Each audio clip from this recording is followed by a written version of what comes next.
आज मैं आपको ना नैरेटिव बिल्डिंग समझाता हूं। राहुल कांग्रेस की ताकत है या फिर कमजोरी, इस पे बात करूंगा। सोशल मीडिया पर कांग्रेस वर्सेस बीजेपी में एक बहुत मेजर चीजें और चेंजेस हैं, डिफरेंसेस आज मैं आपको बताने जा रहा हूं। बहुत ध्यान से सुनिएगा। एक अंजना कश्यप शो कर रही हैं हल्ला बोल, अब की बार नहीं लड़ेगा परिवार, कांग्रेस अध्यक्ष कौन होगा, ये सारी बात चल रही है। आज ना मैं आपको ये भी समझाऊंगा एक्चुअल में क्या है कि यहां से मुझे आइडिया मिला। सवाल मैं पूछूं आपसे, राहुल गांधी कांग्रेस की आप ताकत कहेंगे या फिर उनकी कमजोरी कहेंगे? देश में शायद कोई एक ऐसा व्यक्ति होगा जो अपनी राय इस वाले सवाल पर ना दे। सोशल मीडिया की मदद से एक समझ, एक सूझबूझ, एक विमर्श यह बना दिया गया है कि देश की राजनीति सिर्फ दो ध्रुवीय है, जिसका एक ध्रुव, एक कोना नरेंद्र मोदी का है और दूसरा राहुल गांधी। यही वजह है कि देश में जब भी नरेंद्र मोदी के विकल्प की बात होती है तो स्वतः पहला सवाल यह होता है, क्या उनकी जगह राहुल गांधी को बना दें? यह बात होती है ना। दूसरी बात समझिए, मीडिया में जब पॉपुलैरिटी के जब सर्वेज होते हैं ना, तो उस पर नतीजे सबको पता होता है कि क्या होगा। आंकड़े में वही चीज निकल के आती है, ऊपर नीचे होते रहते हैं। जिसमें अभी लेटेस्ट देखेंगे तो 52% लोगों का यह कहना है कि मोदी जी हमारी पहली पसंद है और राहुल गांधी को मात्र 9% लोग हैं जो पसंद करते हैं। तीसरी बात समझिए, बीजेपी राहुल गांधी को टारगेट करती है, उसको कमजोर करने की कोशिश करती है। केजरीवाल भी राहुल गांधी को भी टारगेट कर रहे हैं, एक नैरेटिव को सेट करने की कोशिश कर रहे हैं। केजरीवाल का आपने हालिया बयान देखा होगा एनडीटीवी वाला, जिसमें टाउन हॉल में एक इंटरव्यू चलता है बकायदा। तो उसमें अरविंद केजरीवाल से एक सवाल पूछा जाता है, इसमें उनसे पूछा गया कि कांग्रेस को आप कमजोर कर रही है, यानी कि आपकी पार्टी कांग्रेस को कमजोर कर रही है। तो अरविंद केजरीवाल का व्यंग्यात्मक जो जवाब था वो कहते हैं कि मैं क्यों कांग्रेस को कमजोर करूंगा, क्या राहुल गांधी कम है? ये वैसी ही बात हो जाती है जैसी बात पिछले 8 साल से बीजेपी के नेता कहते आ रहे हैं।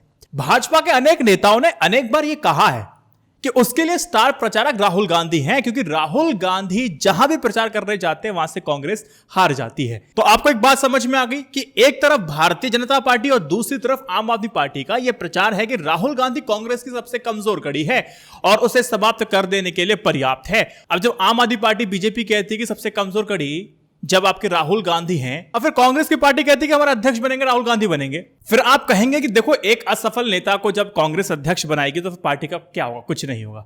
अब यहां से मैं आपको समझाने की कोशिश करता हूं, असफल नेता राहुल गांधी क्यों और किस पर्सपेक्टिव में, किस जगह कहते हैं। पहले इस बात का आकलन करना होगा, क्या ऐसे कारण है जिसकी वजह से कांग्रेस की कमजोरी राहुल गांधी को कहा जा रहा है विपक्ष के द्वारा? चलो कह रहे हैं, उस पॉइंट को एनालाइज करते हैं। एक कमजोर क्यों नेता बताया जा रहा है?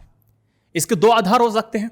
पहला, चुनाव ना जीतना। पिछले 8 साल में कांग्रेस के 2 लोकसभा चुनाव हार चुकी है, 14-19 का, और 49 विधानसभा चुनावों में 39 में हारी है, यानी 10 में जीती है। दूसरा आधार क्या होगा? वो ये हो सकता है कि जब से कांग्रेस चुनाव हार रही है तब से एक के बाद एक कांग्रेसी जो नेता हैं वो कांग्रेस को छोड़ करके जा रहे हैं, भारतीय जनता पार्टी में चले जा रहे हैं। ये दोनों एक हार्ड फैक्ट हैं, इस पर सवाल नहीं उठाया जा सकता। लेकिन इससे विपक्षी पार्टियों और कांग्रेस को छोड़ने वाले नेता दोनों अपनी सुविधा से निष्कर्ष निकाल रहे हैं। जब तक पार्टी में तो राहुल गांधी स्ट्रांग, बाहर निकलती पप्पू, है ना। लेकिन इस फैक्ट को आप नजरअंदाज नहीं करते हैं, जो आप नैरेटिव बिल्डिंग के जरिए आपसे करवा दिया जाता है सोशल मीडिया के थ्रू और मेन स्ट्रीम मीडिया के थ्रू, जिसमें कांग्रेस पिछड़ जाती है। लेकिन आगे बात करूंगा कि उन्होंने सुधार कैसे की है। देखिए, इस तथ्यात्मक चीज को आप नजरअंदाज नहीं कर सकते हैं कि राहुल गांधी 2004 में पहली बार लोकसभा का चुनाव लड़े थे और 8 साल में वनवास के बाद उसी साल कांग्रेस सत्ता में लौट जाती है। फिर राहुल की जो कमान है, प्रकारांतर रूप से, परोक्ष रूप से कांग्रेस 2009 का चुनाव लड़ी उनके कमान में और ज्यादा सीटें के साथ दोबारा चुनाव के अंदर लौटती है, सत्ता में लौटती है। इस दौर में 2004 से 2014 के बीच कांग्रेस केरल से लेकर के कर्नाटक, आंध्र प्रदेश से लेकर के महाराष्ट्र, दिल्ली, हरियाणा, पूरा नॉर्थ बेल्ट, राजस्थान और उत्तराखंड जैसे तमाम राज्यों में चुनाव जीतती है। लेकिन उसका श्रेय किसको जाता है?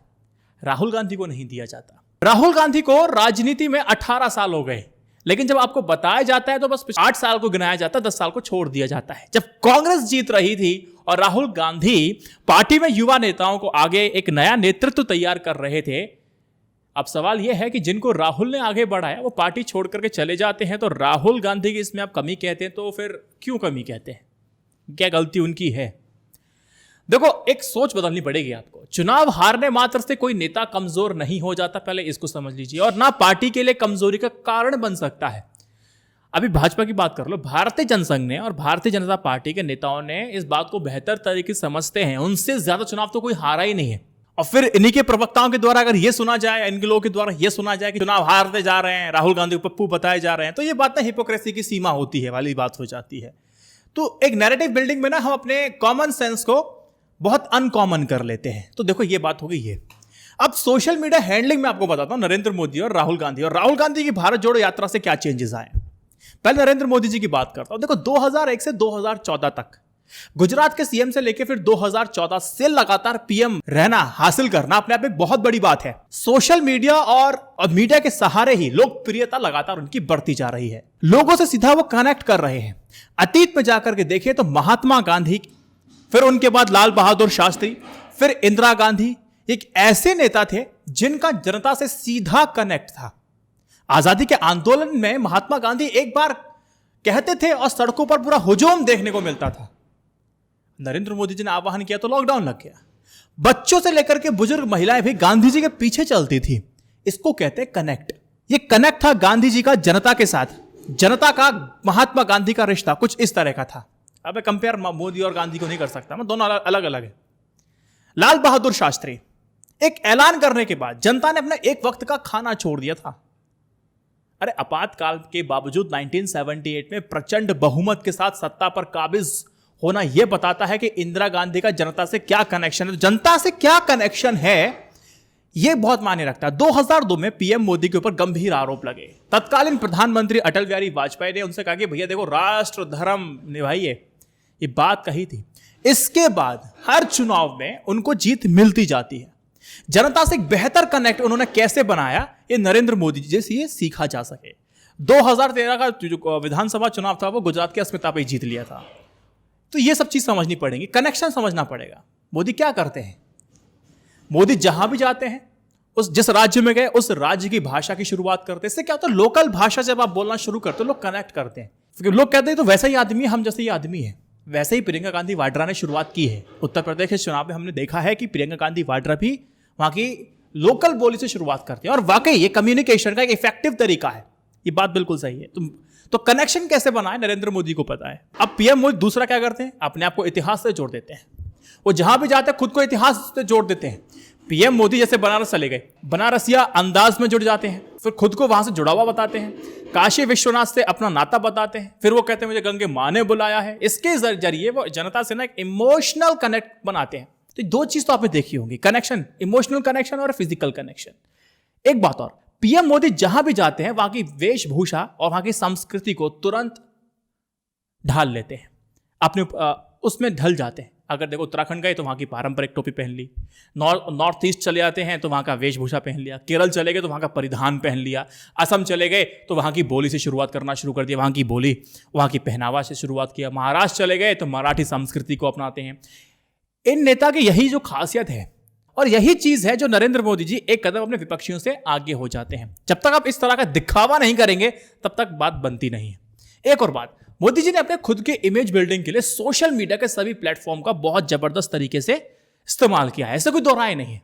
इसी का नतीजा है कि आज मोदी सोशल मीडिया के बेताज बादशाह हैं। तो ये कुछ 4-5 चीजें हैं जिस तरीके से मोदी कनेक्ट करते हैं, सफल होते जा रहे हैं। ये मुझे कांग्रेस और बाकी की चीज लोगों में मुझे थोड़ी सी मिसिंग लगी। लेकिन अब मैं आपको राहुल गांधी की मेन समस्या के साथ साथ सोशल मीडिया हैंडलिंग में समझा देता हूं। देखो मोदी शुरू से ही घर से बाहर रहे हैं, राष्ट्र स्वयंसेवक संघ में जुड़े रहे हैं। लेकिन राहुल गांधी के साथ मामला थोड़ा सा अलग है।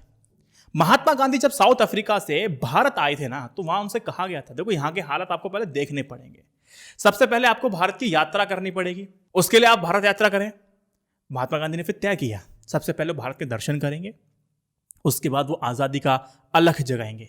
गांधी जी चाहते तो बिना भारत दर्शन की यात्रा शुरू कर सकते थे, मगर ऐसा उन्होंने नहीं किया, क्योंकि बिना भारत को जाने परखे समझे, यहां की संस्कृति से रूबरू हुए कोई भी बड़ा आंदोलन आप खड़ा नहीं कर सकते हैं। वो भी कि ऐसे देश में जहां पर कई मजहब हैं, यहां कई भाषाएं हैं, कई संस्कृतियां हैं, सबका समावेश है।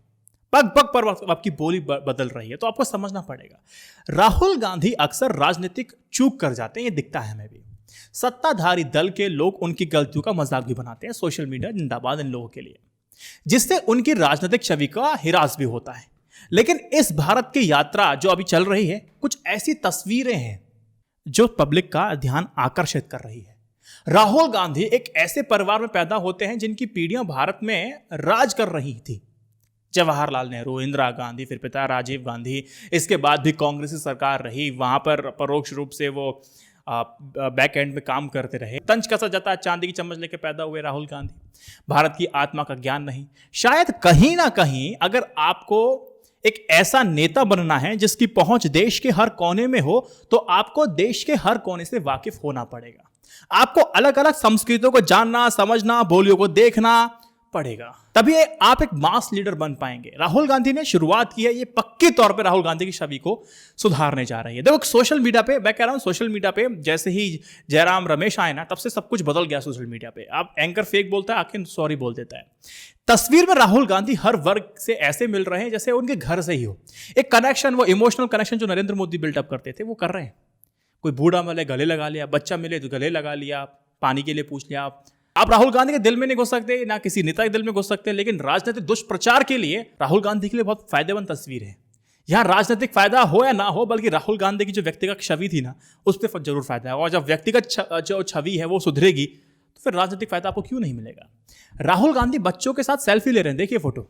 छोटे छोटे बच्चों को गोद में खिला रहे हैं, पानी के लिए पूछ रहे हैं, बुजुर्ग लोगों को सीने से लगा रहे हैं, रोती हुई महिलाओं के आंसू पहुंच रहे हैं, और राहुल गांधी युवाओं के साथ दौड़ लगा रहे हैं, कभी नाव में अपनी फिटनेस को दिखा रहे हैं। और ये राहुल गांधी का ये वाला पोस्ट तो बहुत ज्यादा वीडियो वायरल है। और राहुल गांधी बेरोजगार का मुद्दा लेके घेर भी रहे हैं। राहुल गांधी मासूम बच्ची के पैरों में चप्पल पहना रहे हैं तो फुटबॉल खेलते बच्चों के जूते चेक कर रहे हैं। ऐसी कई तस्वीरें सोशल मीडिया पे मतलब बाढ़ आ चुकी है, जिससे लग रहा है कि राहुल गांधी अपनी यात्रा से लोगों को जोड़ रहे हैं।